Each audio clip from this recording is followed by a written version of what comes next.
Welcome, everyone, to the Super Connector, where we talk about all things related to sales, networking, leadership, and my personal favorite, how to win friends and influence people. Today, we have a special guest with us, Alex Rodriguez. Alex and I met in Colombia 7 months ago, and he was the first person to tell me about high ticket sales. I had no idea what it was. But I knew that I wanted the freedom to make money and travel the world at the same time. And now it's actually possible. Alex has worked in sales for 12 years, 10 years in real estate selling in person, and 2.5 years in the high ticket sales space on various offers. He's a sales pro, stock trader, excellent communicator, and a big promoter of geographic arbitrage. So glad to have you on the show, Alex. How are you doing? Hey man, it's been a good day. It's busy, but it's the good kind. And really just want to give you props, man. We did meet 7 months ago and you're a completely transformation. Now you got your own podcast. You've had some cool, interesting people on the pod. And now I get to be on, I'm just like, it's just been impressive what you've done. So congrats on your success. Thank you, man. Thank you. And I'll tell you what, throughout this whole time, I had realized that it wasn't just me, myself, that got me here. It's all the inspiring, encouraging people that I surrounded myself with, people like you that was able, and the connections that they provided me, have been able to take me to where I am now. And that's why it's just so important to have great people around you, you know? 100%. Yeah. So let's uh let's get started with the questions. So, first of all, you're really big on geographic arbitrage.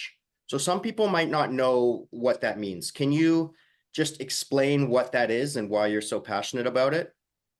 Yeah, just keep it really simple. It's earning in a currency like dollars or British pounds, right? A stronger currency and living in a in a so-called weaker currency in pesos, right? That could be Latin America, that could be Southeast Asia, that could be Eastern Europe. So that's kind of the overall um, idea behind geographic arbitrage.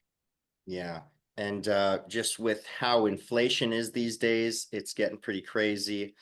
Latin America is in and you mostly travel Latin America, that's right? Yeah, I like Latin America because I'm Hispanic. My dad's Puerto Rican. My mom's Guatemalan. I grew up understanding the language, speaking the language. So it's a lot easier for me. And also the time zone, right? We're in remote sales. So a lot of the companies that I work with are US based. I have worked with some UK based, but just the time zone makes a lot more sense being here than someplace like Southeast Asia. Yeah, and the one thing about Latin America is, man, if you speak Spanish, it's a whole different world. I'm learning Spanish myself right now. I'm doing comprehensible input. So I'm for an hour a day, I'm watching these, these shows in Spanish, but they're like children's stories. But I'm learning, Hmm. And the fact Yeah. that in Latin America you can get jobs in the same time zone because the US market and the American market has so many jobs in there. So this is probably the time zone, would you say, with the most amount of opportunity? 100%. Yeah, I mean, your other options, you can live anywhere in the world, but I think, yeah, Latin America. Right now, I'm Central Time. I'm currently in Lima, Peru.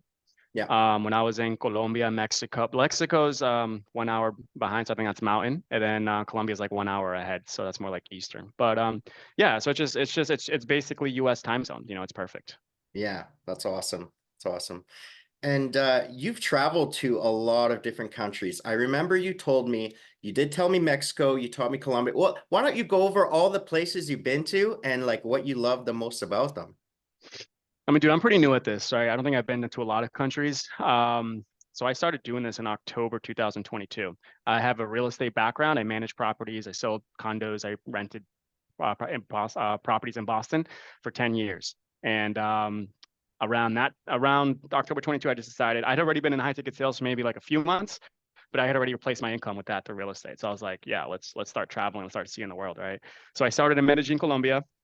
I had a buddy that was there. Had a buddy that he basically does Miami and Medellin, back and forth. And it's just a place that a lot of people talk about. I know you're heading there in a Yeah, couple months, right? So, and yeah. you've already been there too. And I've been there already Gotcha. too. So I started there 6 months, got my feet wet with Medellin. And then from there, where did I go after that? Well, I traveled a little bit within Colombia. So there's like other cities like Santa Marta, Rio Negro, right? And then from there is when I went to Mexico. Well, I went back to the States for a bit, see family and friends, right? Miami, Boston, every year I do that. And then I went to Mexico. So Mexico, I wanted to explore a little more, right? I wanted to not just plant myself in Mexico City for 6 months. I wanted to actually explore the country because it's a big country. So Yeah. Mexico City, Puebla, Oaxaca, Guadalajara, probably my favorite city to live in Mexico. I'm probably missing another one out, but I spent a total of 6 months in Mexico. Went back to the States again, month or two, and then back to Colombia. But this time I wanted to check out Cali, Colombia. So I was in Cali. I didn't expect to be there for 6 months, and that's where we met, right? We met my Yeah. first week in Cali. We were in a similar Telegram group. He's like, hey, we're both in the same city. Let's meet up. And Yeah. it was really cool. So yeah, no, I stayed there 6 months. I really enjoyed my time there. And now I'm currently in Lima, Peru as of 1.5 weeks ago. That's awesome. And I remember when I came to meet you that one day, the one day that we first met, I was so depressed at that time. You may have not noticed it, but I was so I panicked didn't and notice. depressed. And you know why? It's because my money was going down and I love traveling so much, especially in Colombia, but my money was going down and I realized I would have to return back to construction. And so like my dreams were just vanishing. And then I met up with you and you're like, have you heard about high ticket sales? I had no idea what it was. And then I said, well, how do I get a job? And you said, well, you could start networking. And I was like, so what is networking? I had no idea what it was.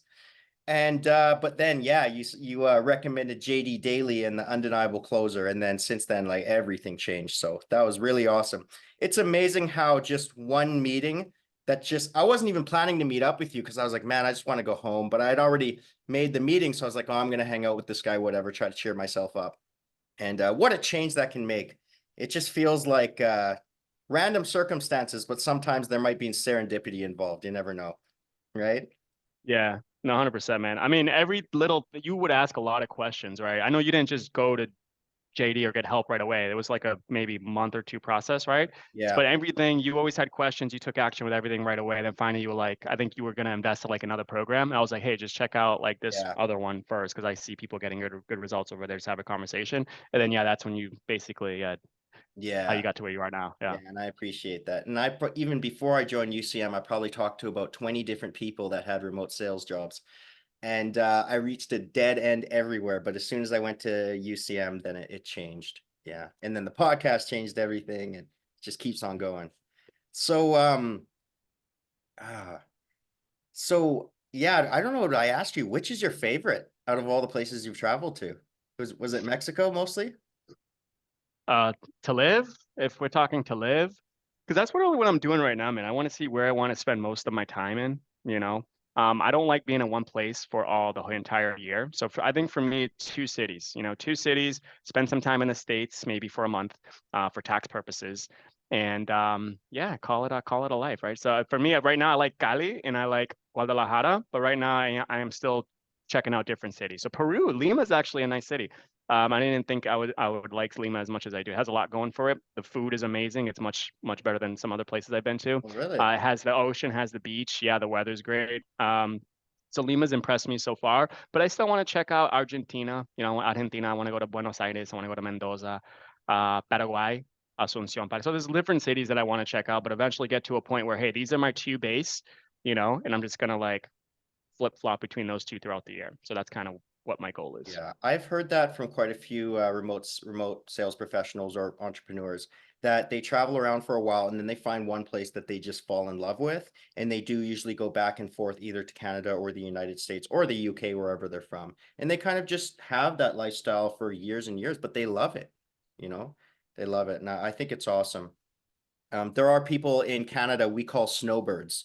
Basically, they're people that are that fly down south during the winter. Basically, they just go to Latin America during the winter, so they have great vacations, and it's warm and it's cheap, and then they fly back up because Canada gets cold, man. It's like minus 30 degrees. Dude, I thought that was just a Boston thing. We call them snowbirds too. People that Oh, live in really? Boston during Oh, the winters, they go down to Florida. They go down to yeah. Fort Myers or Fort Lauderdale and spend their winters there. And yeah, snowbirds, so same deal. Yeah, yeah, and it's big in Canada because it's so cold up there, right? So, Right. Yeah, okay, okay, I 100%. see. I guess I'm a snowbird too. So, what made you choose? Because Buenos Aires is a very big city. I've heard the name Buenos Aires has come up so many times throughout my life. I had no idea what it was like. But why have you chosen Buenos Aires to go to next? You're going there next, right? Yeah, after Lima, probably be here for a few months. My brother's getting married in August, so I'm going to be in the States. I'm his best man, so I'm going to spend some time there. And then after that is when I plan on going to Argentina.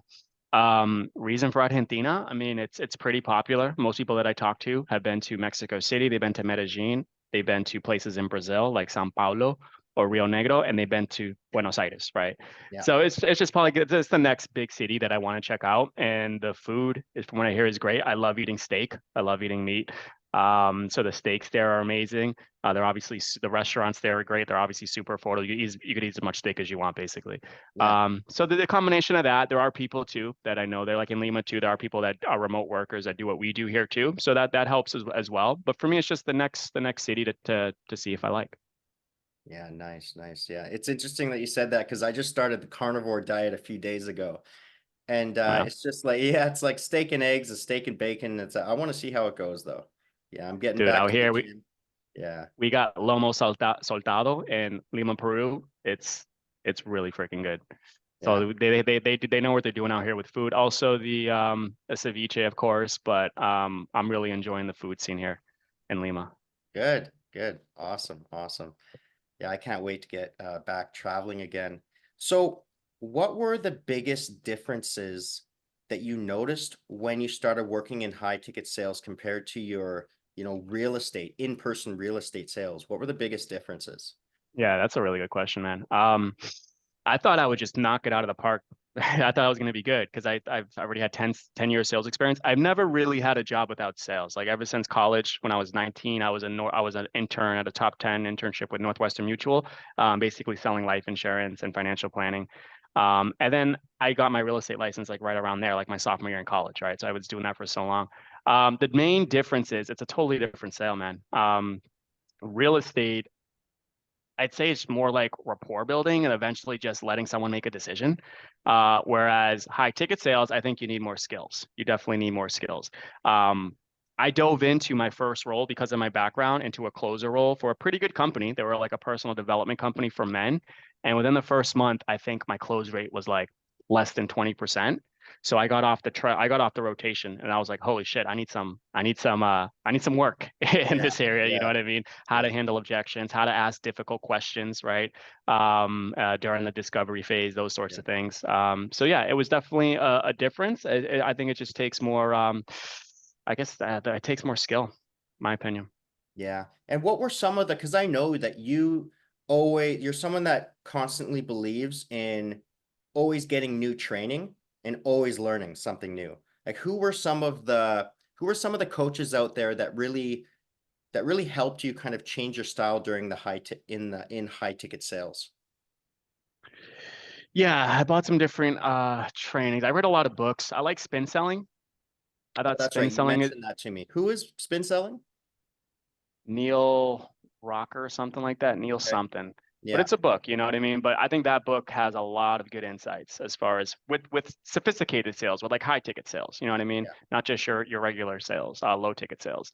So I got a lot of value from that. But it wasn't until I joined a company called Traffic and Funnels. They're owned by Evans Welsh Company at the time, and that's where I really got my. I learned a lot. I learned from really good freaking closers.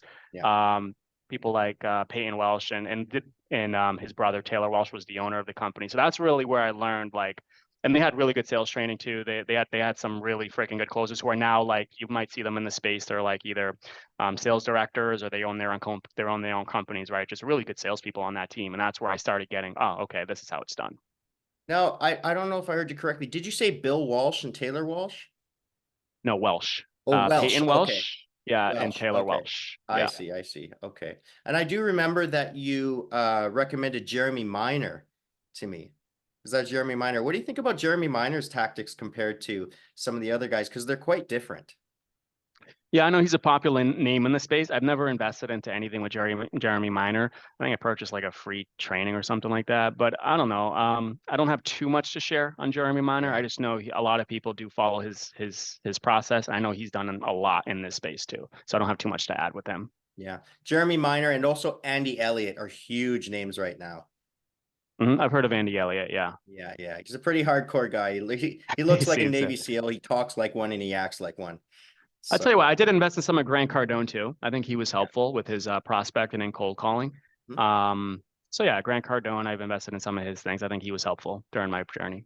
What about Cole Gordon? Because you said Cole Gordon Oh has some yeah, pretty solid 100%. Yeah, I training. definitely so Cole Gordon. So after traffic and funnels, I've been I've recruiters, I've used a lot of recruiters in this space, and one of them was with Cold Gordon was recruiters. So when Okay. you land a gig with Cold Gordon's team, they give you access to his sales training, right? So I thought his training was great. He's actually from the same background. He's from the same company, Traffic and Funnels. He was a closer on their team too. Okay. So he has a similar philosophy to that type of sales, and it was a lot of what I learned at Traffic and Funnels, right? But with his methodology, he's more analytical. So I did like his styles, how he handles objections, and the way he goes about it. So that was really good training. I recommend his sales training. Great. Yeah. And he's a big name in the high ticket space as well. Mhm. So, what is it that made you want to transfer though? Was it just the freedom transfer from what you're doing, like real estate to remote sales? Yeah, yeah. So it was around COVID, right? A lot of people made transitions around COVID. So it's just a lot more difficult to get into properties during COVID. It wasn't fun. Um, I wasn't really loving living in Boston anymore. I was in Boston for, I don't know, maybe 7 years by Mhm. then. Very high prices, right? Rents are high, everything's high, food's high, and you're working hard. You're working hard to cover your expenses, hopefully save some money, right? It's very expensive to live in Boston. And after doing something for so long, real estate, it's like, I was just ready for a change. So that's when I wanted to travel. I've always been wanting to travel. I've always been wanting to at least see other places, visit other places, like let alone I've always wanted to live other places. I have a friend who also moved to Miami, another one that moved to Austin, another one moved to LA, all from like my city, my area, you know what I mean? Yeah. And they never came back. So it was like, all right, there's something else out there, you know what I mean? I gotta at least experience it. So I wanted to do something online and I tried different things, and just because of my skill set, it was just a much simpler transition to do high ticket sales. Yeah. And I do remember you saying as well that you don't want to be in sales forever. You want to run your own business, right? And you decided to get into stocks, right? Stock trading, Yeah, swing trading. Yes. swing trading. Okay, can you tell me? I have no idea what that is. And there's probably not many Sure. people watching this that know what trading is. Can you just explain that? I'd love to. Yeah. So the cool thing about high ticket sales is you can learn whatever you want in this industry. Like, let's say somebody wants to learn how to trade stocks, right? Yeah. What I would do is I'd probably go work for a stock trading offer. Yeah. I would work with someone who's been doing it for 20, 30 plus years, and he has results, he's getting his clients results, and then I'm going to want to learn from that specific guy. Yeah. While I'm doing sales for him, I'm getting paid to learn how to do a skill that I want to learn, right? So now I Yeah. got sales and I got another skill. So that was my whole idea behind it. Um, so yeah, swing trading is basically you're holding trades for could be 2 days up to 2 weeks. Most people are familiar with day trading. All that means is you're placing a trade, and then you're exiting the trade within the same day between Yeah. when the market opens at 9 a.m. until like 9:30 a.m. until it closes at 4 p.m. Eastern time, right? So that's all swing trading is. You can swing trade stocks, you can swing trade crypto, you can swing trade forex, options, right? I like doing stocks just because that's what my mentor did. He did stocks, so I just mimic him. I don't know. I don't. Yeah. Yeah. So that's that. But that's what swing trading is. You're just holding trades for a few days to a few weeks. That must require a lot of research though. Like you probably have to really research the companies because there's well, like what are some of the reasons why you would choose to invest in a specific stock, thinking that it's going to go up? Sure. So there's a difference between trading and investing. Okay. Investing is long term, right? You're holding trades for maybe months to most likely years, right? So that is a different analysis. Yeah, you're going to want to look at the fundamentals, right? You're going to want to look at balance sheets. You're going to walk, and I don't really know too much about that area when it comes to stocks, right? My thing is more I'm trading momentum. So I'm looking at higher time frames. I'm looking at daily charts. I'm looking at weekly charts, and I'm looking at monthly charts. And what I'm doing is I'm looking for a trend, right? and I'm just looking to find a good spot to hop on board of that trend for just a few days or however long I think it'll be. And that's really the edge. So my mentor calls it following the smart money, which are basically the larger institutions. They're the ones that move the market up and down, Yeah. right? And then we're just looking for a good spot to hop on board by looking at technical analysis, looking at volume and things like that. And just by the way you're explaining it, the fact that you learned all this just while you were able to make money doing high ticket sales for a trading company is remarkable, because a lot of people might even pay upwards of $10,000 to get the knowledge and learn what you have, and yet you got to do it while you were making money because you were selling.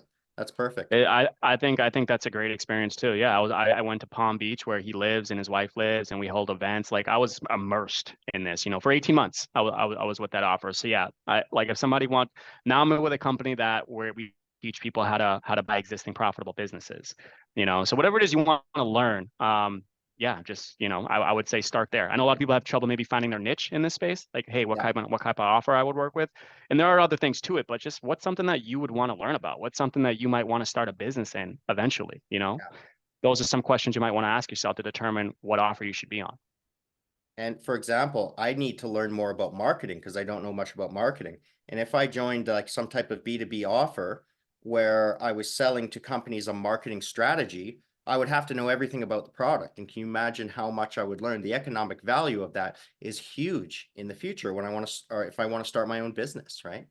Yeah. That's why I joined Traffic and Funnels. Yeah, they were the same thing. I wanted to learn about online marketing. I just knew about real estate. I want to learn about this whole online thing, and I learned a ton by doing that as well. So yeah, That's I agree with awesome. you. That's awesome. That's awesome. So, how did you start networking and eventually land your first offer?